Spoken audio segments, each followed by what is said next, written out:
బాబాగాడు బండి వేసుకొని పోయినాడు, ఇంతవరకు రాలేదు. ఈ రోజున పెట్రోల్ కొట్టించినాడు లేడు వీడు. డైలీ బండి వేసుకెళ్తాడు, పెట్రోల్ కొట్టించుకుంటే రాడు. ఫోన్ అయినా చేస్తాడు ఉన్నాడు వీడు. One eternity later. రే బాబా, హాయ్ రా. హాయ్. ఆన్లైన్లో సేల్స్ నడుస్తున్నాయంట కదా? అవునరా. 35,000కి ఐఫోన్ వస్తుందంట కదా, తీసుకుందాం అనుకుంటున్నారా? ఏమంటావురా? అది కాదురా, నీకు బండి లేదని చెప్పేసి సంవత్సరం నుంచి నా బండి వేసుకొని తిరుగుతున్నావు. కనీసం దాంట్లో పెట్రోల్ కూడా వేయించుకోవు, పెట్రోల్ కూడా నేనే వేసేయాలి.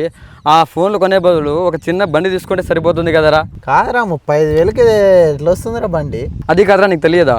మన వేణు మోటార్స్ వాళ్ళు 35,000కి స్పాట్ అనే వెహికల్ లాంచ్ చేశారు. నేను రీసెంట్గా మా పెద్దయ్య తీసుకొచ్చారు వెహికల్, చూశాను, చాలా బాగుంది. ఎలక్ట్రిక్ వెహికల్, మన పెట్రోల్ పెట్టుకునే అవసరం లేదు, ఛార్జింగ్ పెట్టుకోవడం వెళ్ళిపోవడం అంతే. 35,000 కాస్ట్ అయ్యారా. పదాం మా బాబాయ్ తీసుకొచ్చారు, చూపిస్తా.